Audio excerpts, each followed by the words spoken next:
sea trout fly, but as well, this is going to be a fly that could easily be fished for steelhead, and even salmon. And as you can see, it's kind of half airwing, half streamer. And the Sweeny Todd is a great colour combination, and this is, as I say, just a slight variant over that. Now it's tied on an Alec Jackson, and this is a steelhead. This is a really heavy and very strong hook, so if you need one to get down and hold well in the stream, this is certainly the hook to use. Now you could use a black hook or silver, whatever you like. In this case I'm just using the silver, and it's a size 3. Now I'm going to be swapping and changing a bit here with threads and flosses, and basically I'm going to finish off the fly with a uni thread in 8/0. You start off with a cerise, a fluorescent cerise, which is really a pink UTC in 140.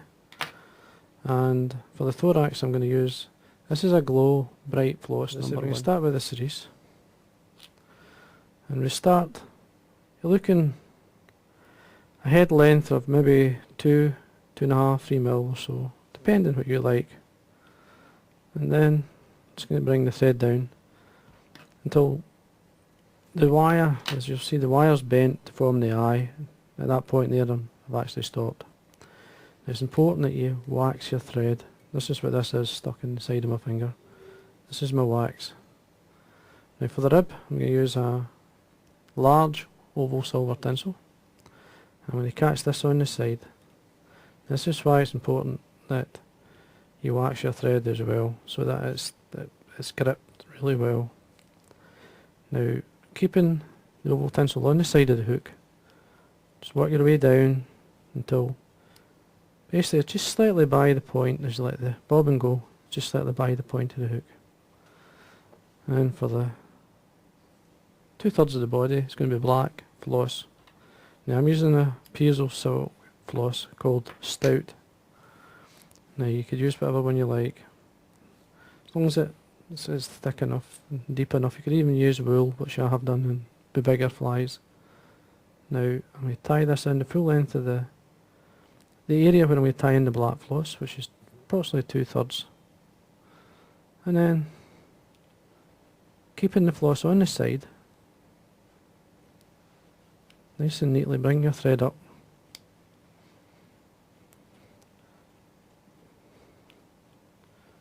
To that point where you're going to stop and then form the thorax area. And then I'm pulling the floss through my fingers just to slightly open it. And then come up. Form a nice shape. Slightly overlapping your last turn, just so that it builds up.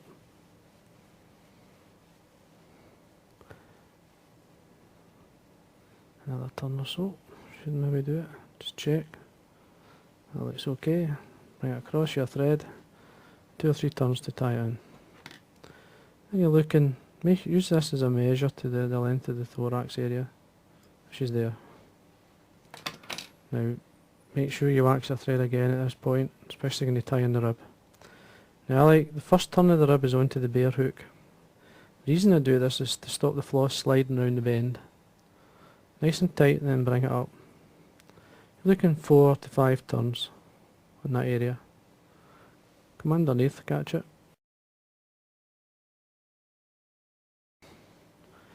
Tidying everything up.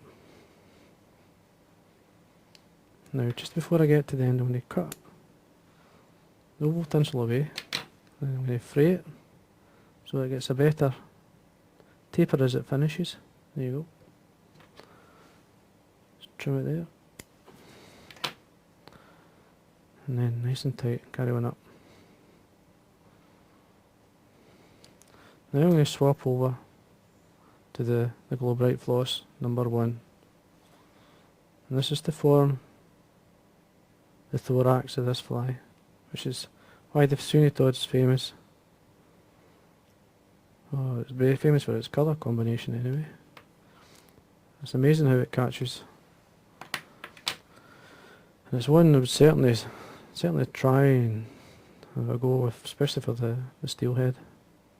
Just take this down and then come back up. forming a nice shape, and work your way up. Now what I'm going to do here, I'm going to whip finish off 2 or 3 turns short from that area where I first tied in the cerise, and whip finish, and then cut away the thread. Now what I would normally do is just varnish over this and leave it 2 or 3 times, then leave it and then go back and finish the fly. But what I'm going to do is I'm going to use some bug bond to do that. Now I'm going to use the light one because I want it to slightly soak into the thorax, and the light one will do this. You don't need a lot. And then come in with your needle. You'll see it's slightly getting darker a wee bit as that soaks in. Just turn it around using the double needle, spread it out.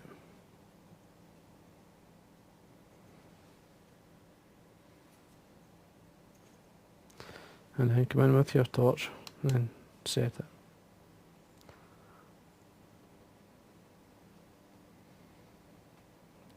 You're looking to cure the resin around about 20 to 30 seconds or so.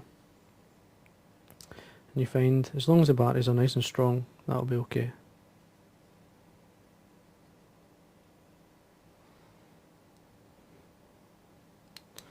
Then I'm going to do it again just to build it up. You only need a wee drop, you don't need a lot. Come back in with your needle, or a lot of people use the cocktail stick. And then again come in with your torch. And that should do it.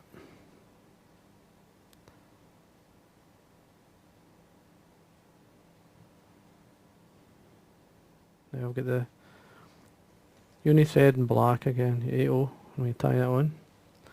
Again, just make sure you wax it before you start.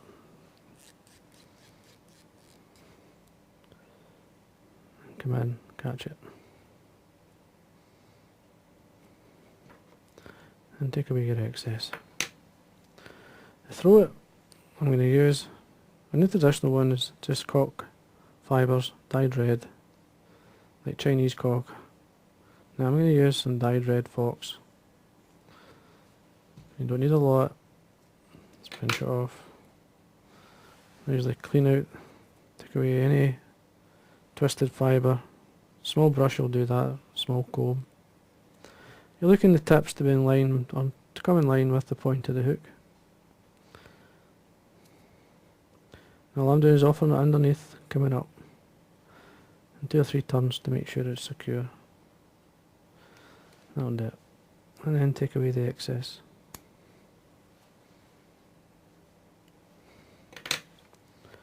Now if you're having problems at the head, chances are you're putting too much on, too much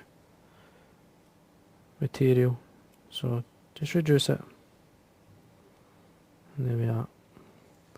Now for the wing. Now this is silver fox dyed black, silver fox body fur. It's got a lovely guard hair in it, and just makes for a lovely tapered wing. Just go and trim it away. Again, just brush these ends. I've got a small brush here, I just bring it through it. And that cleans away any tangled fur that basically is excess bulk that you don't want in the head area. Get the wing to sit the way you want. And the length. The length you're looking for around about, total length about 20's the length of the full length of the hook. So there's 1, 2, so right there. And then I'm going to trim away or line this up. And bring the thread in to the cut ends 2 or 3 times. The person I seen doing that years ago was Warren Duncan. He was an exceptional tyer.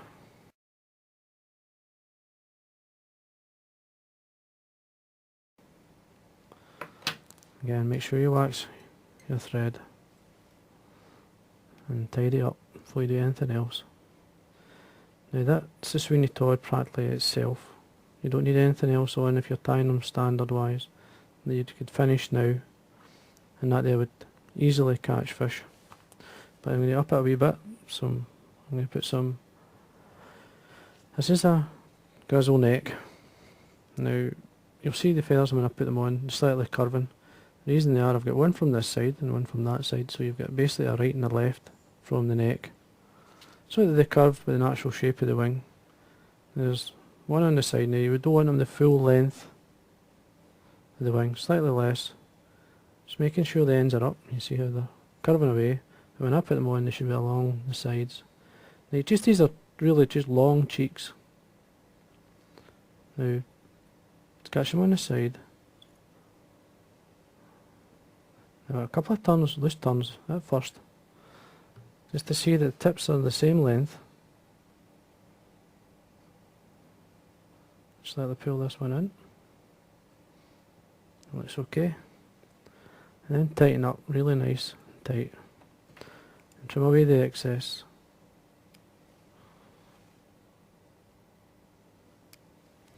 Again, it's very important that you wax your thread, give it all the grip. And then carry on down. Nice and tight. And work your way back up.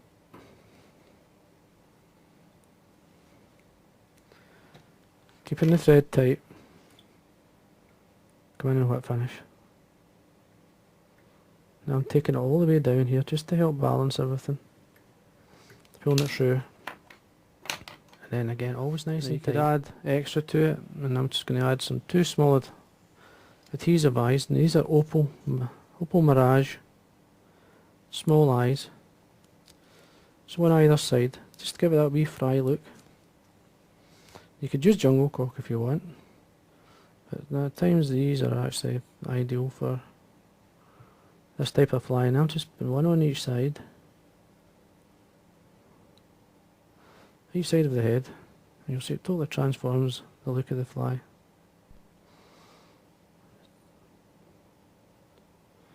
Got to move them around to suit yourself.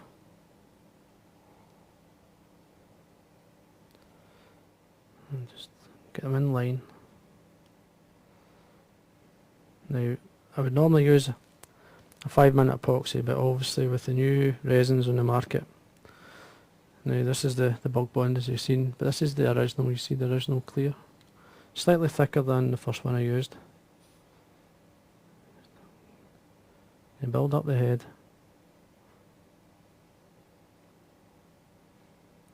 A wee bit at a time. Get the shape that you want. And I'm going to come in with the torch. Just make sure your bottle's out of the way. You don't have to give it the full 20 seconds or so. It's just enough to get it started. Then work your way around. I'm going to do this side.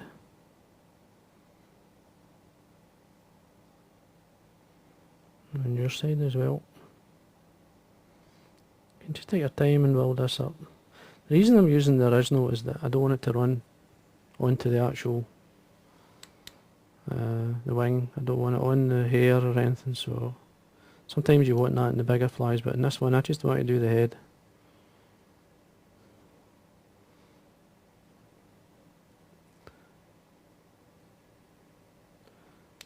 And just keep going. Do the underside.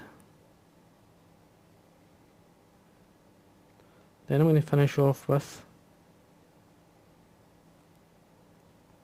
a coat of varnish.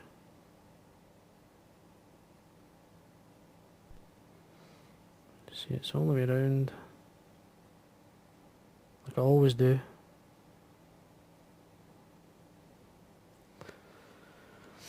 And the main reason I like to put the coat of varnish over it is to keep it as gin clear as possible. Now you can see the eye on that there. I mean, it's amazing, totally changes the look of the fly. And basically that's it. Certainly worth a place in anyone's fly box. And again, you could build up the resin, you could put another fine coat around about it to make the head a wee bit bigger. But I think that's just a nice balance, that just suits it fine. And there we are. And just finish off with a very fine coat of varnish. I mean, this is just a very fine coat. Just to seal it. all the way around, and that's the job finished. And there you